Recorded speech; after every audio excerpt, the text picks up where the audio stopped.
Hello guys, तो आज हम पढ़ेंगे आयोनिक बाइंडिंग के बारे में। तो आयोनिक बाइंडिंग एक टाइप की इमोबिलाइजेशन टेक्निक है। इसमें क्या होता है कि जो हमारा एंजाइम है, जो सेल है, उसको हम क्या करते हैं, इंट्रैप करते हैं, मतलब उसके मूवमेंट को रोकते हैं। सो उसको कैसे कैरियर से बाइंड करके रखते हैं with the help of ionic binding.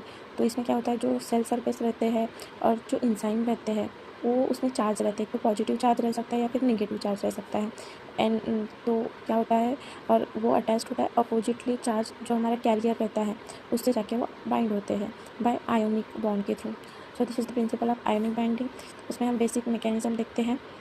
तो द सेल सरफेस, स्पेशली जो बैक्टीरिया और ईस्ट सेल रहते हैं, वो कैरी करते हैं निगेटिवली चार्ज ग्रुप कैरी करते हैं, CO negative and PO4 2 negative ETC from proteins, lipids and teichoic acid.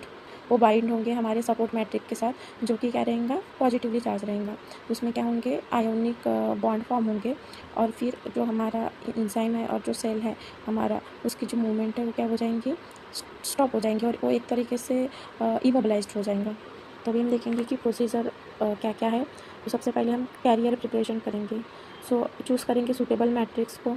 Example है DEAE, cellulose, ion exchange resin, chitosan and alginate beads, glass और सिलिका जेल।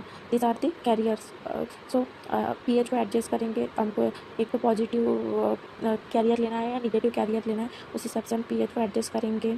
देन सेकेंड है cell suspension preparation. इसमें हम cell को harvest करेंगे, फिर उसको wash करेंगे विद बफर, फिर उसको एडजस्ट करेंगे cell concentration and pH to optimize binding. फिर थर्ड जो है हमारा इमोबिलाइजेशन। तो जो हमारा सेल सस्पेंशन है उसको मिक्स करेंगे कैरियर के साथ अंडर जेंटल एजिटेशन, और फिर उसको थोड़ा वक्त के बाद उसको देखेंगे तो सरफेस पे एब्जॉर्ब होके रहेंगे बाय आयोनिक बाइंडिंग। फिर उसके बाद वॉशिंग करेंगे 4 स्टेप में। तो जब वॉश करेंगे तो जो अनबाउंड जो हमारे सेल्स है वो क्या हो जाएंगे, बफर के साथ वॉश आउट हो जाएंगे, और जो हमारे आयोनिक बॉन्ड के साथ अगर कोई सेल या एंजाइम कैरियर के साथ बाइंड हुआ रहेगा तो वो एज इट इज़ रहेगा। फिर उसको हम स्टोर करेंगे पर्टिकुलर टेम्परेचर पे, जो भी हमारा इमोबिलाइज एंजाइम है। देन उसके बाद देखते हैं उसका एडवांटेज और डिसएडवांटेज क्या होता है। तो एडवांटेज में एक सिंपल मेथड है और इनएक्सपेंसिव भी है, और उसके बाद इसमें उतना भी टॉक्सिन क्रिएशन की ज़रूरत भी नहीं होती, और ये रिवर्सिबल है।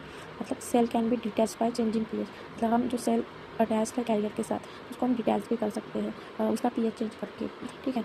और ये इसके डिसएडवांटेज क्या है कि ये वीक बॉन्ड से बनी हुई है और ये रिवर्सिबल है, मतलब ईजीली ये डिटैच्ड हो सकती है, ठीक है।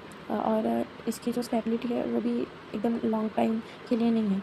और ये जो है not suitable where strong attachment और हार्श कंडीशन, अगर कोई हार्श कंडीशन आ जाएंगी सो ये क्या हो जाएगा, वो बॉन्ड ब्रेक हो जाएगा। तो ये उसका एडवांटेज है। So I hope you like my video. Thank you.